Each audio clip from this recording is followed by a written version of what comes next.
not a game, it's a rich thing.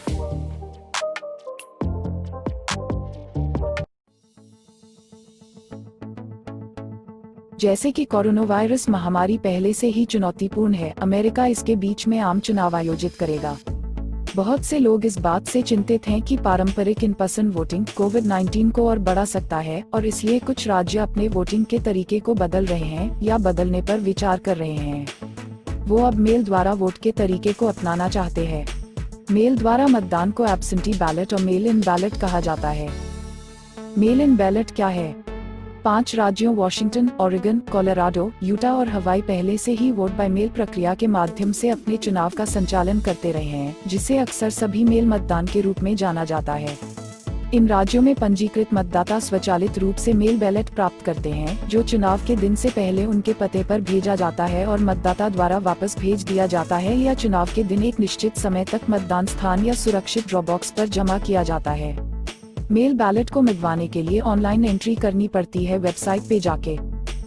इन राज्यों में absentee ballot अनुपस्थित मतदान शब्द विशेष रूप से एक मतपत्र बैलेट पेपर का उल्लेख करता है, जो एक मतदाता द्वारा अनुरोध किया जाता है जो चुनाव के समय राज्य से बाहर होंगे, उदाहरण के लिए कॉलेज, यात्रा आदि, और इसलिए वे अपने पंजीकृत पते पर अपना मतपत्र प्राप्त नहीं कर सकते। वोट बाय मेल मतदान वाले राज्यों में निम्नलिखित नामों का भी उपयोग किया जाता है: advance ballot, ballots by mail ballot, mail ballot, mail in ballot, mail ballot.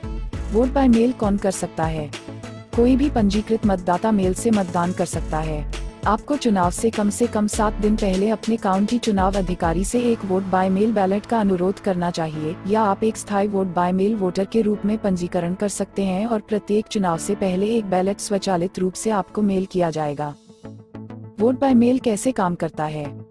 Election office से आए हुए मेल को ओपन करें, बैलेट पर दिए गए निर्देशों को ध्यानपूर्वक पढ़ें और फिर भरें। एक बार जब आप अपना मतपत्र पूरा भर लेते हैं, तो इलेक्शन ऑफिस से आए हुए मेल में आपको वापस भेजने के लिए अलग लिफाफे मिलता है। अपने मतपत्र को उसके अंदर डाल के चिपका दें। उस लिफाफे के पीछे की जानकारी पढ़ें। यह बहुत महत्वपूर्ण है कि आप लिफाफे के पीछे स्थित लाल बॉक्स के अंदर हस्ताक्षर करें।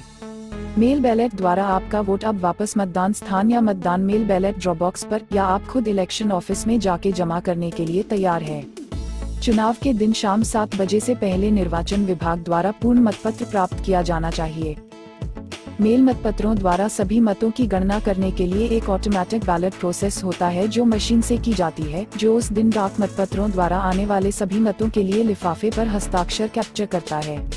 सिग्नेचर कैप्चर हो जाने के बाद सिग्नेचर वेरिफिकेशन प्रोसेस शुरू होती है। चुनाव कर्मचारी लिफाफे के हस्ताक्षर की जांच रिकॉर्ड में होने वाले हस्ताक्षर से होती है। यह निर्धारित करने के लिए कि मतपत्र को स्वीकार करना है या इसे रोकना है। यही कारण है कि चुनाव विभाग के पास रिकॉर्ड पर आपके वर्तमान हस्ताक्षर होने चाहिए। यदि आप लिफाफे पर हस्ताक्षर करना भूल जाते हैं या आपका हस्ताक्षर मेल नहीं खाता है, तब कानून आपको एक शपथ पत्र एफिडेविट प्रस्तुत करने का अवसर देता है ताकि आप अपना वोट बचा सके। यह आवश्यक रूप से पूरा किया जाना चाहिए और चुनाव विभाग को आपकी पहचान की एक प्रति के साथ शाम 5 बजे मिल जाना चाहिए। चुनाव के बाद दूसरे दिन हस्ताक्षर जांच प्रक्रिया पूरी होने के बाद मेल बैलेट द्वारा स्वीकृत मत को सुरक्षित स्थान पर रखा जाता है। एब्सेंटी बैलेट मैनेजर स्वीकृत मतपत्रों की सूची की समीक्षा करता है ताकि यह सुनिश्चित किया जा सके कि हस्ताक्षर सही होने पर उन्हें स्वीकार कर लिया गया है। कोई भी एब्सेंटी बैलेट जो अभी भी मतदाताओं के हस्ताक्षर के आधार पर अमान्य है, उन्हें 3 सदस्यों से युक्त कैनवसिंग बोर्ड द्वारा अंतिम निर्णय लिया जाएगा कि क्या मतपत्र स्वीकार किया जाना चाहिए है या रिजेक्ट करना चाहिए। जिन मतदाताओं के अनुपस्थित मतपत्रों को कैनवसिंग बोर्ड द्वारा अस्वीकार कर दिया जाता है, उन्हें निर्वाचन विभाग इलेक्शन ऑफिस द्वारा मेल द्वारा सूचित किया जाता है। भारत में अभी फिलहाल ऐसा कोई वोटिंग सिस्टम नहीं है। भविष्य में शायद ऐसी वोटिंग देखने मिले। अगर ऐसा होता है तो हमें लंबी लाइनों से छुटकारा मिलेगा। Subscribe my channel for more interesting topics. Must share and comment. Thanks for watching.